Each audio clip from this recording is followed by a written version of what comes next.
사망했어요. 그리고 이제 스탈린의 뒤를 이어서 니키타 후르시초프가 소련 최고 권력자 자리에 오르게 되는데요. 정부 요직에서 일하는 동안 스탈린의 신임을 얻었죠. 야, 이런 후르시초프가 권력을 장악한 뒤에 가장 우선순위에 둔 일이 무엇이었을까요? 비밀 경찰 조직을 개편하나요?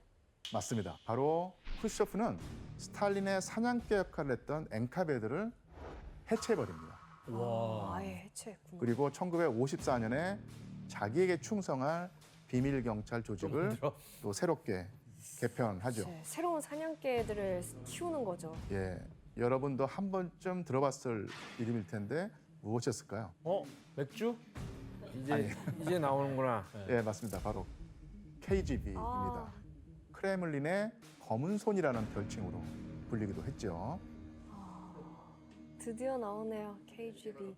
프루시초프가 새로 만든 이 KGB는 소련의 주요 보안 기관으로서 국내외 정보 수집, 반체제 인사 단속, 그리고 해외 첩보 활동을 담당했습니다. 이야. 이나 씨, 소련 사람들한테는 이 KGB는 어떤 이미지예요? 엔카베드를 비교하자면 엔카베드는 약간 좀 유니폼 같은 거 입고 무서운 이미지 보이지만 KGB 경우에는 투명 인간이에요. 일반인처럼 입고 행동도 똑같이 하니까 누군지 알 수가 없었어요. 제복 같은 게 아예 없어요?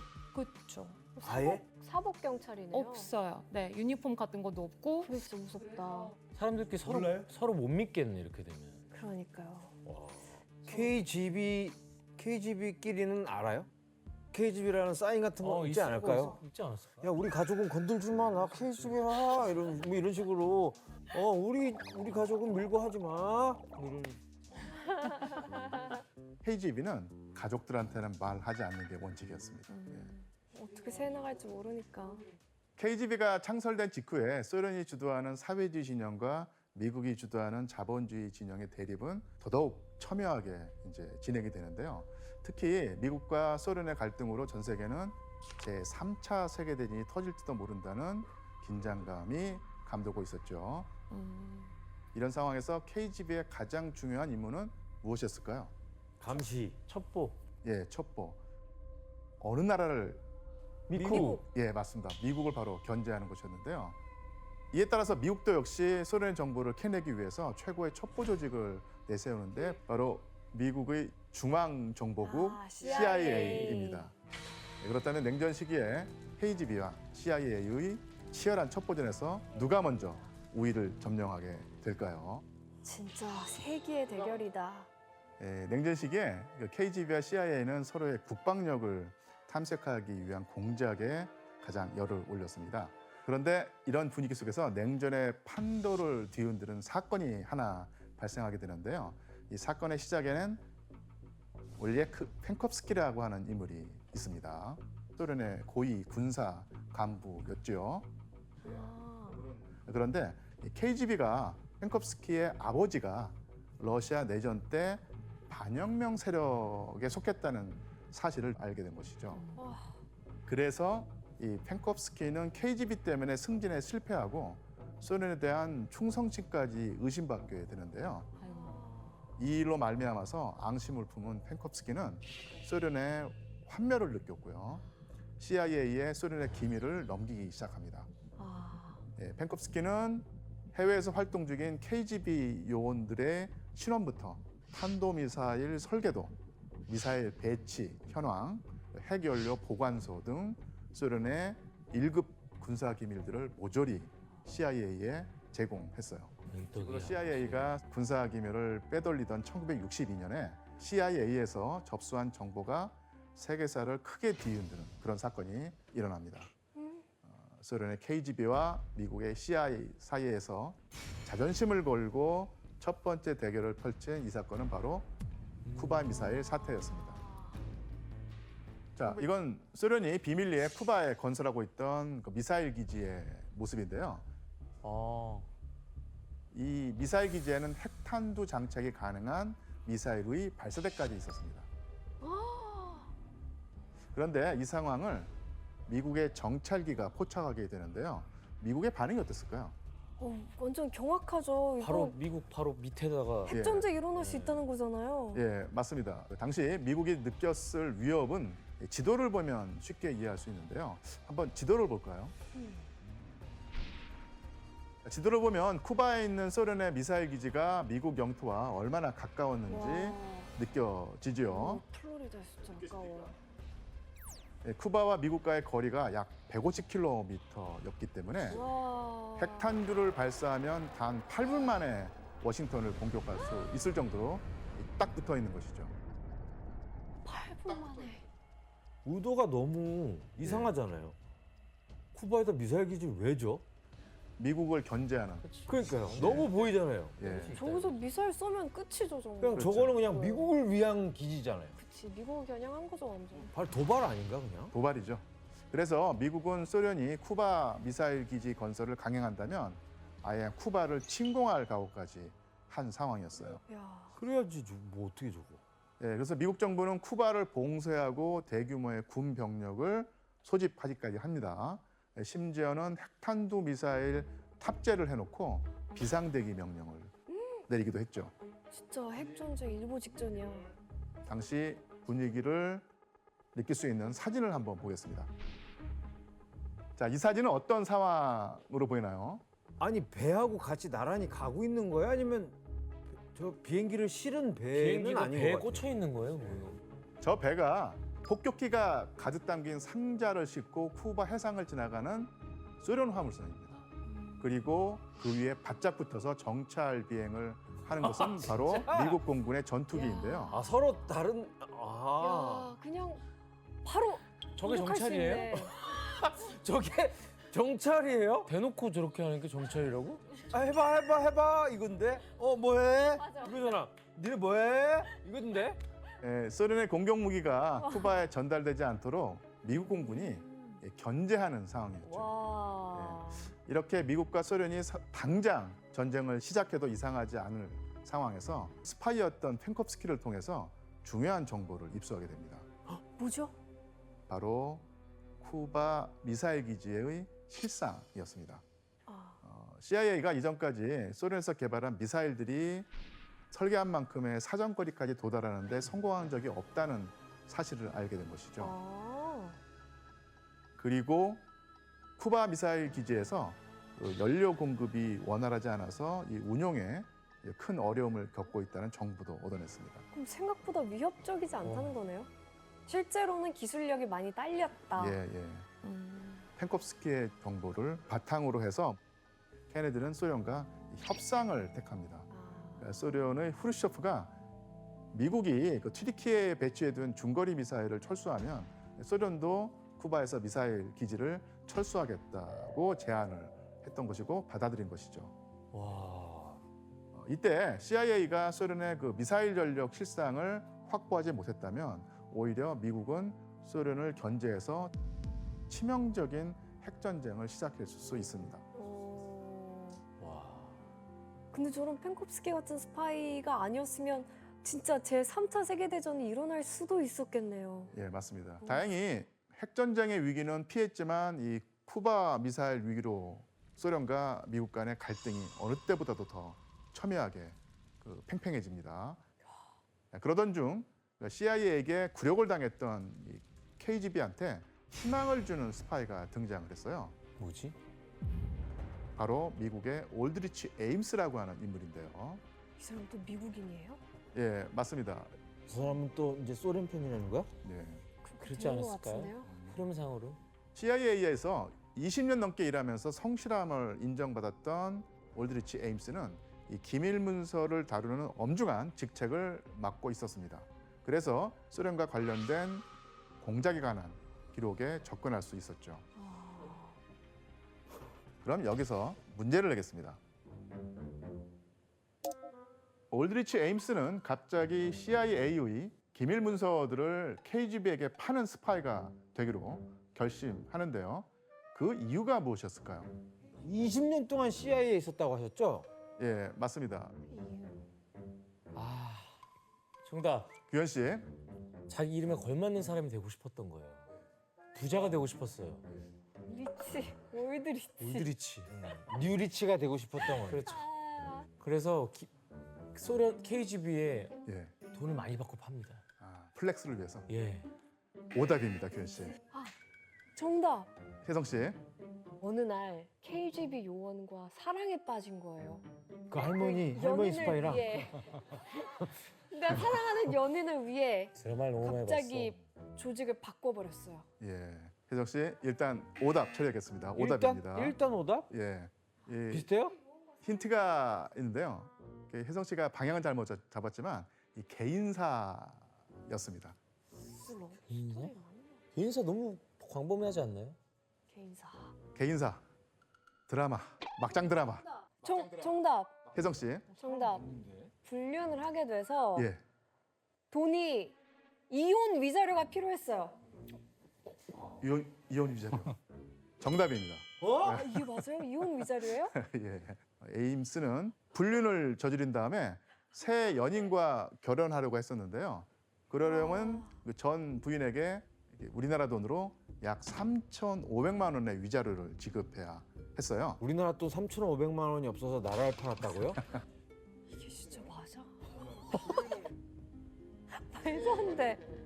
그래서 돈을 받고 KGB에게 그 기밀 문서를 팔아넘기기로 한 것입니다. 그렇다면 에임스는 이 기밀 문서들을 어떻게 전달했을까요? 사탕이에요. 땡입니다. 사진을 볼까요? 우체통을 보면 에임스가 KGB 요원을 만날 때 남긴 어떤 비밀 암호가 있는데요. 우체통을 보면 있다고요? 예, 우체통을 눈여겨보시기 바랍니다. 뭔가 뭐 부자연스럽게 눈에 띄지 않습니까? 부자연스러운 거요? 예. 저 우체통 위치 너무 생뚱맞아요. 뒤에 나무가 막 잘려 있는데? 그거는 그게 그냥 아닌 것 가지치기 같아요. 한 거예요. 뭔데요? 저 하얀색 무슨 이렇게 분칠 같은 거요? 위에? 어디 스크래치가 있지? 저 독수리 위에. 저거는 에이 저 정도는 뭐. 저걸로? 지원 씨, 정답입니다. 저거요, 진짜? 예. 설마 그 했는데. 에임스는 KGB 요원과 이 만남이 필요할 때마다 사진처럼 우체통에 하얀 분필로 표시를 남겨놓은 거예요. 와, 지원 씨 진짜 똑똑하네요. 예. 정말 스파이의 자질이 아주 다분하네요. 교수님 그러면 이 에임스는 KGB에 어떤 정보를 주로 넘겼어요? 예, 에임스는 주로 소련 내부에 있는 이중 스파이 명단을 이렇게 KGB에게 넘겼죠. 에임스가 넘긴 인물들 가운데는 엄청난 거물도 있었는데요. 바로 그 드미트리 폴리아코프라고 하는 인물인데 군 정보 총국 간부여서 소련의 고급 기밀에 접근할 수 있었거든요. 그래서 폴리아코프는 소련의 군사 기밀을 여러 가지로 빼돌렸는데 특히 CIA에게 아주 큰 도움이 되었죠. 에임스가 고급 주택이랑 고급 차를 사는 걸 보고 CIA에서도 의심스럽다 이랬거든요. 의심할 수밖에 없겠네요. 저 갑자기 고급스러워. 우리가 주는 월급이 딱 알고 있는데. 그래서 결국에는 CIA는 에임스를 감시한 그새 KGB 요원이랑 만나는 그런 현장을 목격하고 에임스는 정신형을 선고받았습니다. 아유, 결국 불륜에 빠져서 정신 못 차리다가 잡혔네요. 이렇게 KGB와 CIA의 스파이들은 서로 쫓고 쫓기면서 서로 정보를 캐내는 데 혈안이 되어 있었는데요. 그래서 KGB와 CIA는 뛰어난 스파이를 육성하고 상대 진영에 단 한 명이라도 더 많이 스파이를 심기 위해서 엄청난 자본, 노력을 쏟아부었습니다. 특히 KGB는 전 세계 곳곳에 거미들처럼 뻗쳐 있어서 한창 전성기였던 1980년대에는 스파이를 포함한 KGB 소속 인원이 무려 48만 명에 달했을 것으로 추정될 정도라고 합니다. 진짜 대박이다.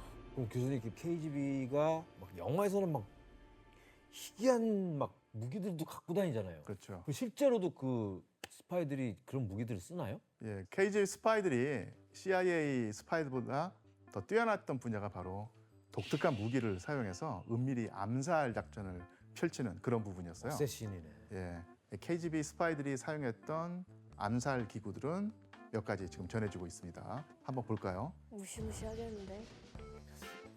특이하잖아. 어? 자, 장갑에 그 총이 부착되어 있는 것인데요. 손가락의 움직임으로 아주 작은 총알을 발사할 수 있었다고 합니다.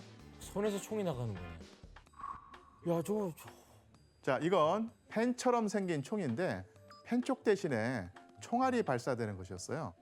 와. 네, 또 다른 사진을 한번 볼까요? 뭐야? 립스틱 아니에요? 립스틱 안에 총을 넣었어? 예, 이것은 4.5mm 립스틱 케이스 안에 실탄이 딱 한 발 장전되는 와. 총이었어요. 예, 주로 KGB의 여성 스파이들이 적을 유혹한 뒤에 제거하는 데 사용했다는 설이 있습니다. 이렇게 립밤 발라준 척하면서 하나 보다. 앞으로 립밤 꺼내는 사람들 조심해야겠네. 근데 실수로 자기가 바르다가 가버리면 어떡하냐. 와. 이렇게 유장한 총들은 예, 공공장소에서 무기를 몰래 숨기는데 아주 효과적인 수단이었죠. 기발하다. 박상무 기자님, 또 KGB가 사용했던 무기들 중에 독특했던 총이 좀 있나요? 네, 그 사망자의 사인을 밝히기 어려웠던 총이 있었는데요. 사진을 먼저 보시죠. 뭐야? 네, 사진을 보면은 총구 앞에 작은 원통이 달린 가스총이거든요. 총산가스? 방아쇠를 당기면 그 앞에 있는 작은 유리관이 깨져서 청산가리 가스가 퍼지는 그런 원리로 만들어졌다고 해요. 청산가리 같은 경우에는 아주 빠르게 가스가 사라지기 때문에 부검할 때쯤 되면은 그 흔적이 하나도 남지 않는다고 합니다. KGB 스파이들이 쓰던 기발한 아이템들 중에 또 뭐가 있어요? 한 경매장에서는 KGB 요원이 극단적 선택을 할 수 있도록 만든 지하라고 소개된 그 물품이 있어요. 경매장이요? 네, 깨물면 독이 이렇게 펼쳐가지고 몸에 나살 장치라고 이렇게 소개를 되어 있었어요. 적한테 붙잡혔는데 너무 힘들거나 네. 그런 걸 피하기 위해서 만들었대요. 근데 저거는 영화 같은 데서 많이 봤던 것 같아요. 나도. 예. 고문당하다가 이렇게 막 딱 깨물고 뭐 죽잖아.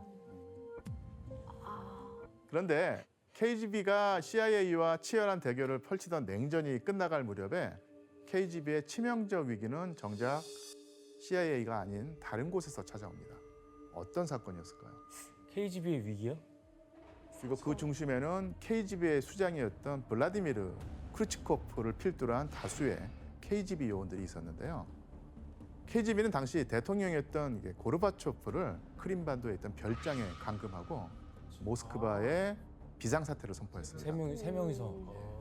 뿐만 아니라 군대를 동원해서 언론을 장악하고 이 쿠데타를 정당화하려고 했죠. 하지만 KGB의 쿠데타는 실패하고요.